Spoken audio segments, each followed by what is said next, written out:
you so much. Good morning, everybody. I'm Christina Krommes. I'm with American Water. And thank you for joining us today for the discussion on veteran employment amid COVID-19. My name is Christina Krommes, and I'm so humbled to be able to moderate this panel and talk about such an important topic of employing veterans. As the wife of an Army veteran, hiring veterans is not only important to me professionally, but also personally as well. And as we all know, the country as a whole was hit in 2020 with historical job losses and high unemployment. According to the Bureau of Labor Statistics, just 1 year ago in April, veteran unemployment was at a high of 11.7%. In February of 2021, that number was down to 5.2%. And while the statistics we've seen can be somewhat discouraging, we've brought together a fantastic panel of folks in the talent acquisition space today to talk about how their organizations have continued to support veteran hiring even during the pandemic. So we hope that you will find the topics we cover today of help to you. You can ask questions in the chat, and if we have time, we'll certainly address as many as possible.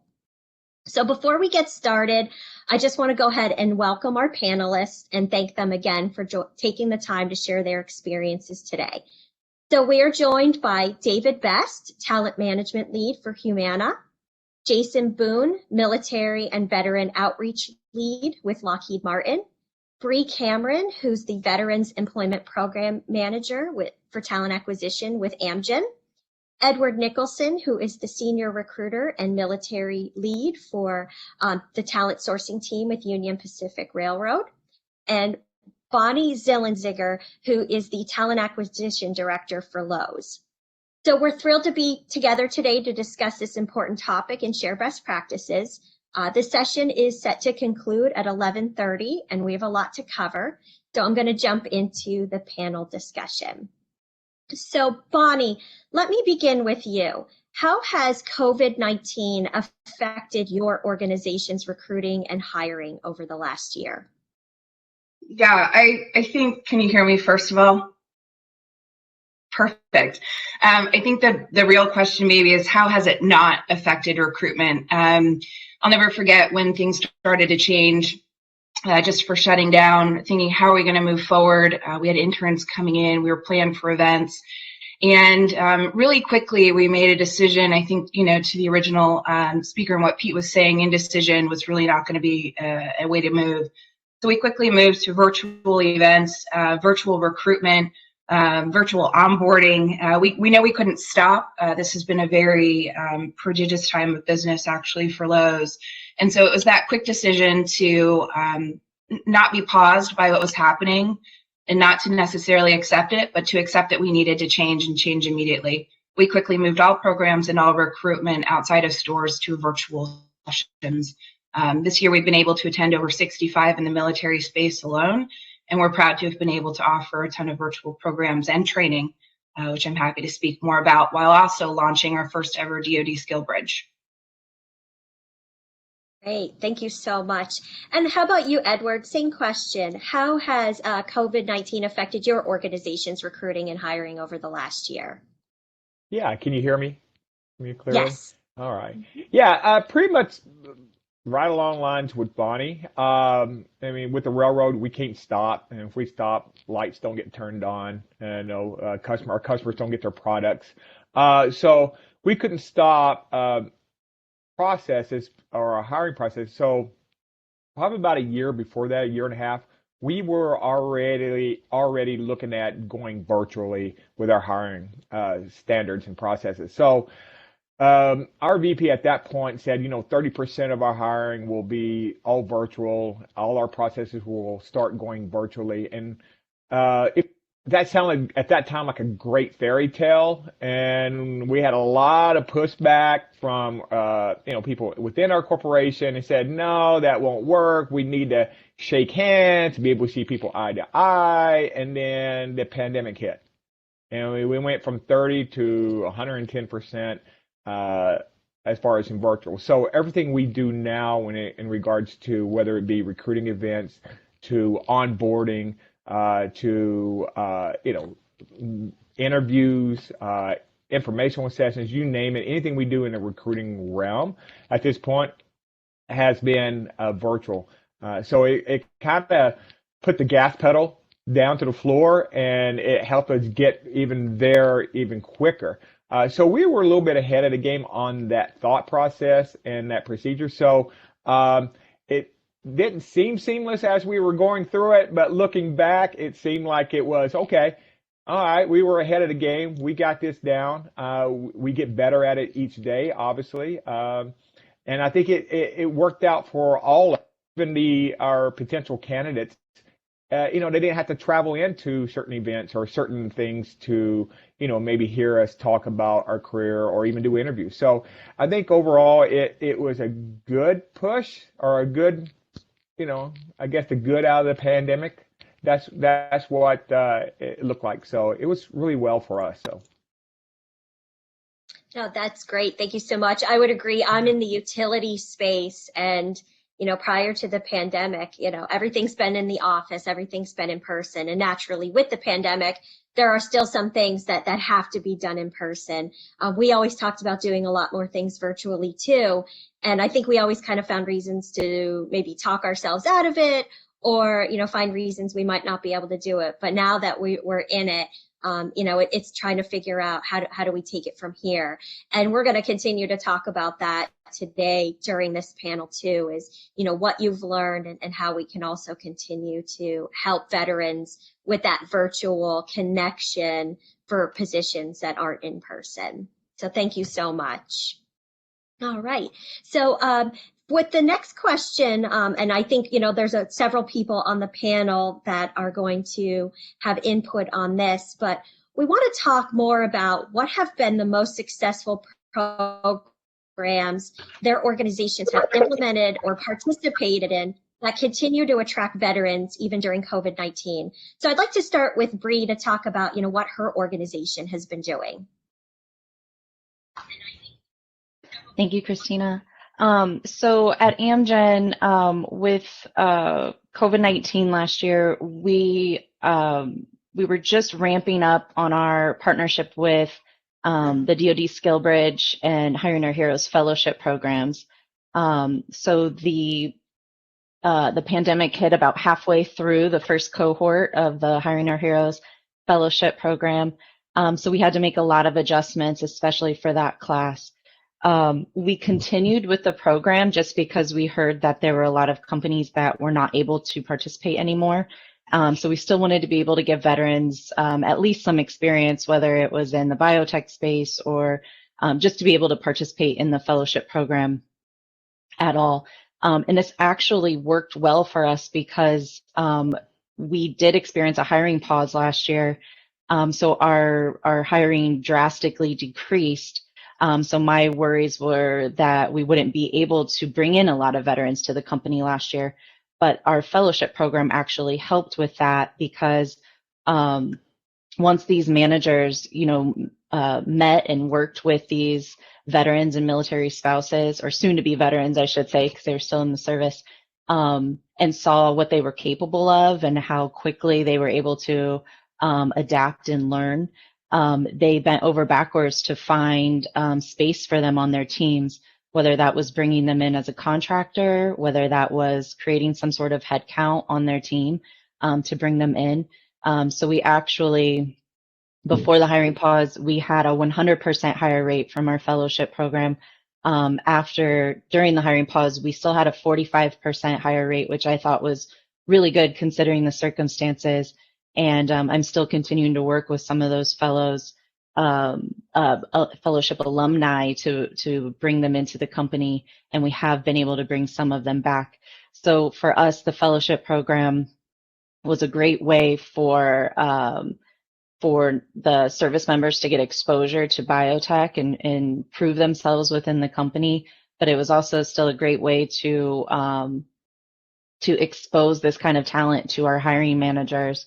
And so we've gotten, the program has taken off since then, and it's the largest that it's ever been.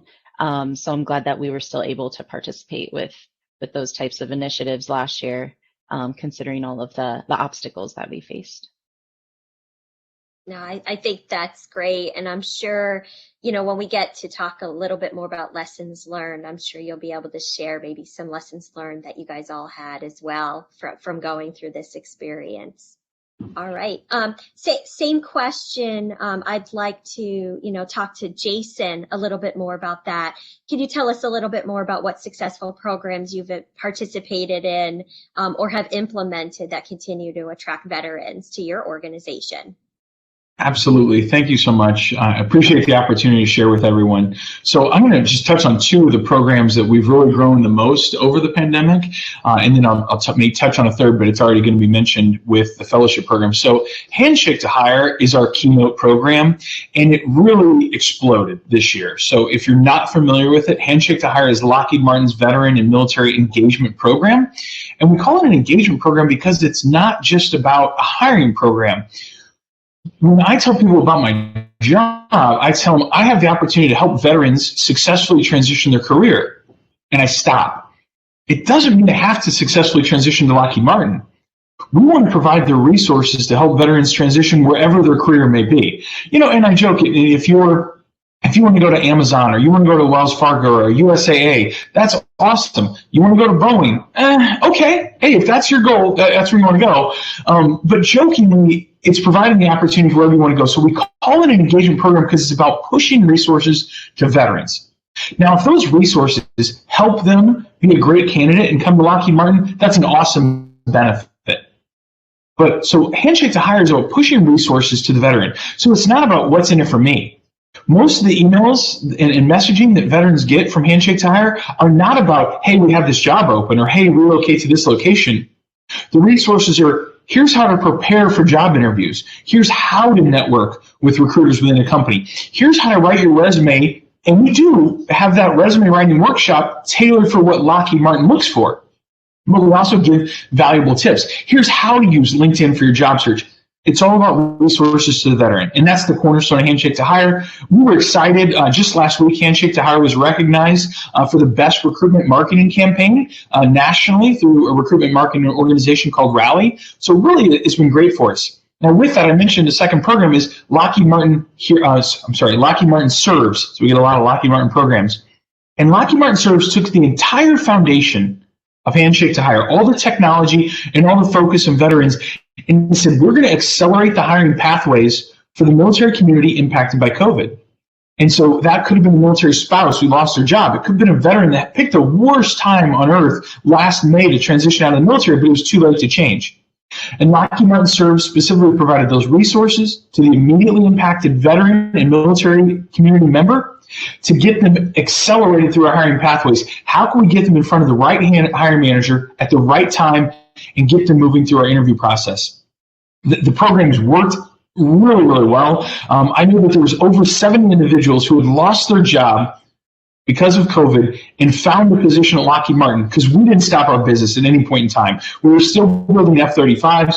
We're still making sure that we can defend freedom around the world. So those programs were critical, and they really helped us sustain our hiring, although sometimes it was difficult to transition, and we used those programs to keep up our hiring. So I'll also share the link for Handshake to Hire in the chat so anybody can go learn more about the program and even register if you're interested in joining Lockheed Martin. Thank you so much, Jason. I've always, really looked up to a lot of what Lockheed Martin has done, and, really appreciate learning more about all the different things you guys have implemented and the success you've been having. So perfect. Thank you so much. And how about you, Bonnie? Same thing for Lowe's. What programs have you implemented or changes that you've made this past year to help hire veterans into Lowe's? Yeah, absolutely. And, part of hiring is the full experience and the benefits that companies being able to offer. So some, in the past, I'd say 12 to 18 month programs, we've looked at or have for many years had differential pay during service. We have the option to really recognize and award service in our stores and corporate through camo vest options, 10% discounts, and this past year, a military spouse transfer policy.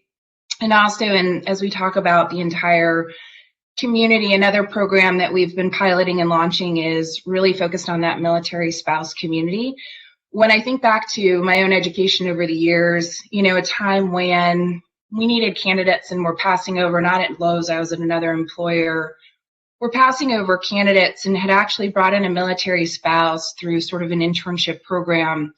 And she was very quick to point out we were passing over candidates with jumps and that those jumps correlated to different military bases and installations.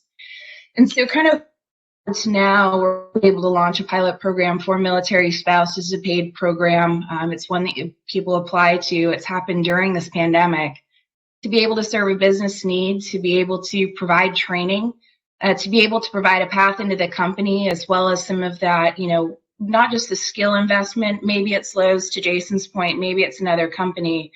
We're able to do it fully virtually and really just look forward and build these talent communities and build that investment in training and development. Hopefully into Lowe's, we are hiring in every division. The other that we have launched is the DoD Skill Bridge program, being proud to be the second brick and mortar behind CVS in multiple cohorts, from stores to supply chain to TA and HR, targeting as well our technology business. And so, again, I think just developing, saying yes to these investments in programs and really recognizing the strength of this community to be able to come in and be incredible employees, and also just making sure we're giving back in a way that's supportive when they maybe can't be on site with you, such as that differential pay. Maybe, doing things like being off serving our country, that we're still an employer of choice, that we're still supporting the family in ways that make us not just an employer for today, but really an employer that sees them through their career life cycle, and provides that recognition and also support. I heard Pete talk about, being able to go and attend appointments and things of that nature. And all of that's really eye-opening. I don't come from a military background. And I think over the years of the education I've had, to the point now where I am someone who's in a position to say yes or no, to know how to invest. And it's very easy decision for me with the training and examples I've had over my career to say, yes, invest in DoD fellowship. Yes, invest in military spouse. Yes, invest in continuing to do these events through a very difficult time in the world. And so I think saying yes and building those tools and training. The other thing we've launched is a talent acquisition champion group. And you think about, do you know the difference between, a captain in the Army and a captain in the Coast Guard? Do you understand military rankings and MOUs? How do you translate that service? So we've also been able to launch those for both the recruiters, the hiring managers, and the candidates to decode and understand how talent has served and achieved great skills and success already in their careers. That's awesome, Bonnie. Some really great things coming out of Lowe's. I know you mentioned the DoD Skill Bridge program. We've heard about the Hiring Our Heroes program. My organization also takes part in Hiring Our Heroes. It's been a fantastic program, and we learn something new every day about how to make it better for the next cohort. And I'm certainly learning a lot. Bree, in the chat, just want to confirm with you. Maria had asked the question. She was impressed with the hiring rate that you had, and that is from the Hiring Our Heroes Corporate Fellowship Program, correct? Right, so that's actually a mix. Because we do host fellows from the Hiring Our Heroes cohort each year, but also we have candidates coming through DoD Skill Bridge. So it's a mix of both, and that also includes military spouse numbers as well. Perfect. Thank you so much. And just so everyone knows, I am monitoring the chat, so send your questions in and we will get to them if we can. So certainly keep them coming because they are very important. But I'll just move on to the next question, which is, about remote work. So with the increase in remote work, how can employers continue to help veterans transition into the civilian workforce? And is there anything the veteran can be doing to aid in that transition also? So David, if you wouldn't mind taking on that question. Wow.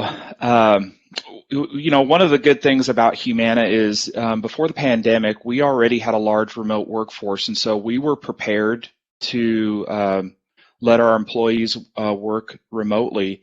And we have solid packages. Mostly every person in the organization has mobile architecture that has all the the conferencing tools, the collaborative tools on them. And so, we already have that structure in place.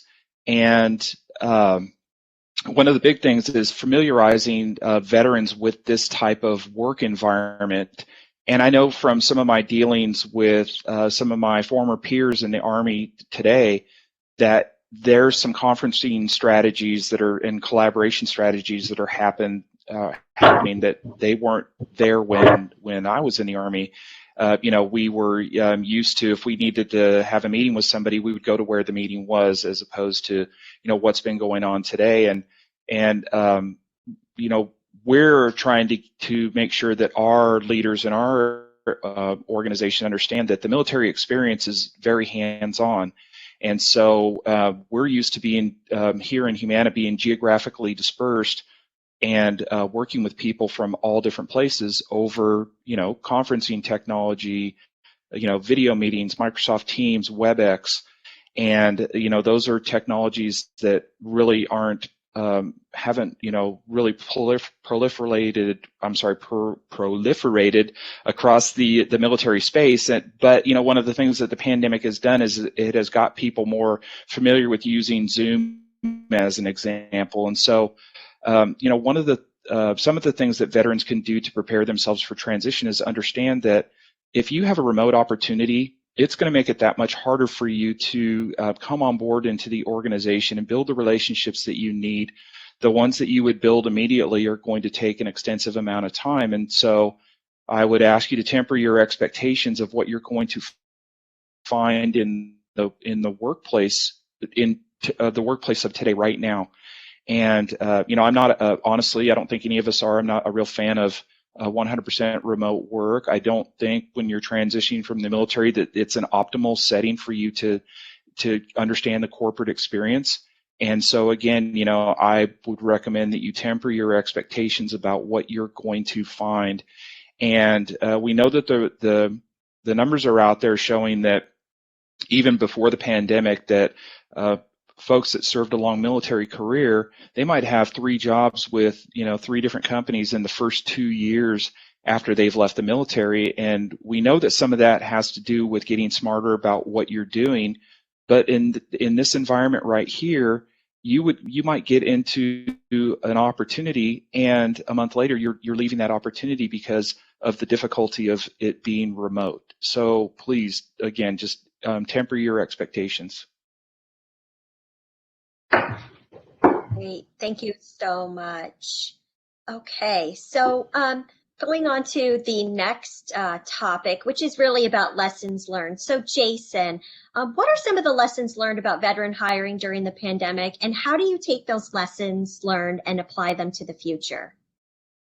So I think it's a theme that a lot of people have talked about, and that is that we realized how remote work was going to be different, how virtual technologies were going to be leveraged across the enterprise, and that they're not going away, that it's not a short term. So one of those is how can we leverage technology to really benefit the veteran and still have a personal touch? So the idea is high touch with tech.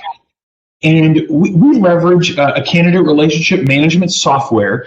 So a lot of companies have a tool that allows us to engage with communication with our veteran. And what we realized was we need to do so. We cannot rely on one-on-one communication with every individual that's transitioning. Over 150,000 veterans a year.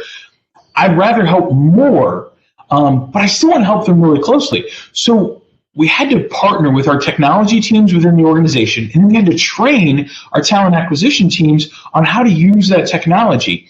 And what the example would be is that if I'm working with an individual that wants to relocate, because the example I would say is the military doesn't always drop you off in your last duty assignment where you want to spend the rest of your life. I need to understand where they want to relocate to, what that relocation looks like for them. Are they using relocation assistance from the military, or do they not have that available to them based on their situation? I need to understand all those.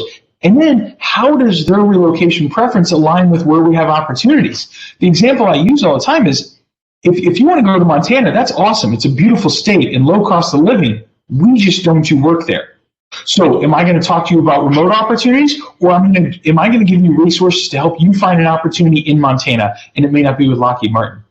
So the technology allows us to understand what are people looking for, to filter and sort and categorize and segment talent by location, by skill set, by clearance, by all of these categories, and then to be able to have meaningful conversations with the right people. And the result was to put the right candidate in front of the right hiring manager at the right time. Because I realized, and this is the last one on this, we really needed to understand separation date, when you were coming available if you're transitioning out of the military. Because if I put you in front of a hiring manager 6 months before you transition, a lot of times that manager, especially if they're not as familiar with the military, they don't know what to do with you, and they need their position filled. So it was actually a negative experience if I got you started in the interview process too early. So I wanted to put you in front of the right manager that wanted to hire your skills at the right time for your transition. So leveraging that technology really allowed us to provide better communication and a more positive outcome for the veteran. Wonderful. Thank you so much for that. And David, how about you? Same question about the lessons learned and how you apply them to the future. Wow.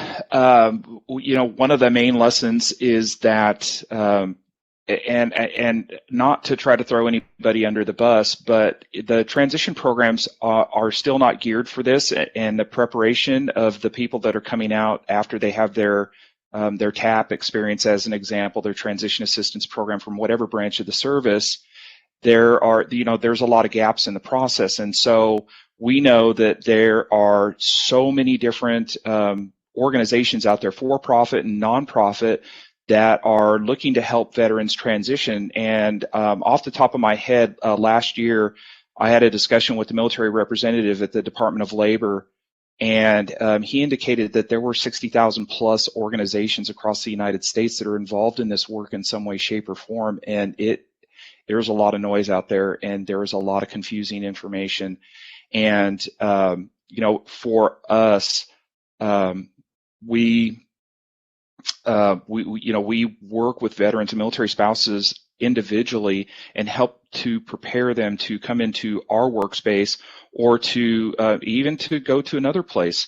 And I think that's the biggest lesson that we have here, is that the lack of preparedness. And what we're doing right now is we have been working on a large module on the value of the veteran and the military spouse in our workplace, and understanding that their needs are going to be a little bit unique, especially when it comes to remote work and preparation for that remote work. And so those are things that we have in flight right now, and definitely we are going to get better about them. I think the pandemic has provided an opportunity for all of us to learn some really interesting things, and one of them is that something that's not really big in the military, and that is line of sight control of your people. That's big in the military, but now in corporate America, not so much. And so, we're understanding that they're going to come from this environment where they have a need to be plugged in very closely to one where they're going to be loosely associated. Great. Thank you so much for that. All right. Edward, let me turn it over to you to talk a little bit about the job market and advice, right? So we know the job market's been tougher than ever this past year, especially in a lot of industries, some more so than others. But what advice can you give to veteran job candidates as they begin their new career searches, and, looking at maybe your organization or your industry? What might the veteran employment outlook be for 2021 and beyond as we still deal with COVID? I'll start with the outlook. For us, the outlook is great. We're a few months ahead of the economy. The railroad industry is, so we see it doing really well. So our trend, if we start hiring, then we start seeing other organizations hiring as well. So for the rest of the year, we and beyond at this point, and of course, that can change. Our hiring is on a trend upward. As far as an advice for veterans, as a transition, I agree with David wholeheartedly about the TAPs. They're not all created equal out there. There are a lot of different viewpoints out there. So I always tell vets when I talk to them one-on-one, it's more or less tighten up your shot group. I think when I transitioned, I just blasted. I mean, I think I can conquer the world, and I can blast. I can do this, I can do that, and I wasn't really focused. I was just throwing resumes out the window pretty much everywhere I could and apply. After 26 and a half years, I kind of didn't know what I was doing until I tightened my shot group, meaning until I focus on exactly what I want to be in, what industry I want to be in, what job I wanted to do, what career path, all that. When I just made it a little tighter, I started seeing a lot more success. Right, I started seeing more interviews. I started seeing more offers come across the table. So I see a lot of that. I mean, I see a lot of veterans now. I know I've been transitioned out of the service going on 7 years, and I started seeing folks when they started talking to me on a one-on-one basis that they were doing the same thing I was doing or have done. I'm like, no, stop. You have to focus exactly what you're wanting to do and what your career path. And also, Jason said it too. I have a lot of people outreach me 2 years out, and said, hey, I'm looking for a career 2 years out. I'm like, I got jobs that I need filled right now. So, know what you're looking for, number one. Know when you are looking for a position and where you want to be, Jason hit that. And that's a big thing with us. We're the largest railroad, but we only operate in 23 states west of Mississippi.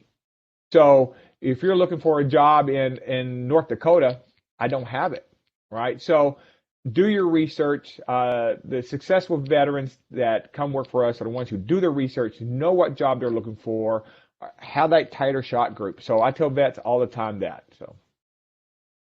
All right, thank you so much, Edward. Yeah. And how about you, Bree? What is Amgen doing in this space? What advice can you give to veterans as they begin their new career searches? What does your employment outlook look like for 2021 and beyond? Right. So I work with a lot of the veteran candidates one-on-one to give them kind of like career coaching advice. Due to the volume that we've received recently, we're starting to do more workshops for like translating your resume from military terms to terms that civilians will understand. Also, we have our employee resource group assists with mentoring external and candidates after they get hired in. So whether it's transitioning veterans, whether it's veterans who have been out for a while but have been struggling for the past few years, like I served in the Navy and I struggled for about 5 years before I finally found a good job afterwards. So a lot of these members of our employee resource group have been through that transition as well. So providing that mentoring. I think my advice overall that I wish I would have taken more seriously when I was getting out, and what I try to share with everyone, is networking.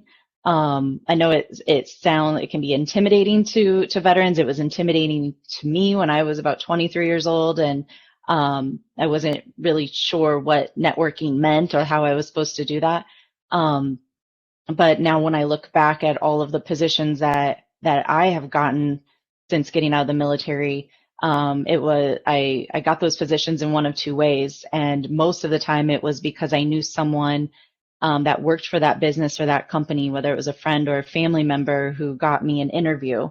The two jobs that I got where I didn't know someone at the company already, the people who interviewed me were veterans themselves, and so they knew that what I was capable of, and that I'd be able to learn quickly, that I was going to do a good job. So they kind of took a chance on me and hired me. Even the position I'm in now, it was due to my network, and my manager was a Marine Corps veteran. And so even though I didn't have experience in biotech, I still, he knew that with my experience in talent acquisition, I would still be able to do a good job, and kind of took that leap of faith with me once again. So looking back, I think that was kind of the realization I've had in the last couple of years, is that networking really pays off. And so we give advice to our candidates, get on LinkedIn, do searches, try to find other veterans at the companies who you can talk to who are maybe in the same position as you or maybe have the same job as you. And I have yet to hear of a candidate tell me that they'd never heard back from one of the veterans at our company for a networking opportunity. So that is definitely the best advice I think I can give any sort of transitioning or already separated veteran. Thank you. And we'll wrap up this question with Bonnie to talk a little bit about, what advice she would give and, what Lowe's might be doing. Absolutely. So I agree with much of what has been said with maybe one counterpoint. At Lowe's, we have everything from retail stores with roles from cashier to store leadership with huge P&Ls. We also have all the corporate functions, everything from finance to technology, merchandising, and in between. And actually, one of the bullets that I'd been provided, to share is don't close doors. So at a little bit different from what you shared, you may be surprised to know we have an aviation department at Lowe's, and it's not something that's readily available or widely advertised, but there's so much within a sort of, Fortune 50 conglomerate company there. So I would say keep that net wide. You may not know exactly what you want to do. I think about my own. I started off in wine sales, investment banking, recruitment to what I'm doing today, and it makes absolutely no sense. But I'm so, fortunate to have just invested in trying things and building skills. And so much of that has been done through service. And so that first role may not be the career you need to be connected to for the rest of time. And so I agree with the networking. I agree with really focusing on your strengths for what you've been able to build, know your superpowers, be able to communicate those, and those can be universal to a particular career path and role. If you're really incredible with data, if you know how to get that truck to the place on time, whatever those strengths would be, the perseverance, really know and believe and be confident in your superpowers and build that into the networking that you do with these different companies. Because I can't tell you that you can or cannot do something. I can look at your core skill sets and say, do you have some of that DNA to come in? We have training programs. We have BRGs and mentorship programs. I really think it's being able to communicate. I continue to say your superpowers. I don't want to hire you to do the thing that you're not best at. I want to hire you to do the thing that you're best at, and maybe we can start there. That's awesome. I really, really, really like that perspective. And, I learned something new about Lowe's, about aviation. So that's pretty cool too. So a lot of great questions in the chat, but I'm mindful of time. I do want to address, one, not forgetting our military spouses, being a former one myself. So Jason, tell me a little bit, specifically how you measure military spouse applicants that you get and, what you're doing in that space. Certainly. I appreciate you bringing up the question from the chat. I think it's an important one. And I'll say, so I was obviously I was not a military spouse, but every time I help a military spouse, it harkens back to what I could do for my mom, who sacrificed so much for us. And she was a military spouse as I grew up, but I was not married when I was in the military. But one of the biggest challenges we recognize, and I noticed in the question, is how do you measure it? Because military spouse is not a question on self-ID forms through applications. So that comes up a lot, is how do I identify military spouses? And we really took, again, to a technology approach and a two-prong approach to solving this. So one is we use a lot of our talent community registration through our CRM, so our candidate relationship management software. The idea was, outside of our application process, we can ask candidates information to help understand their population and their community. So we can ask them if they would like to share that they are transitioning military, a veteran, or military spouse. Then we can provide them really great communication and information about their segment, because they all have different needs.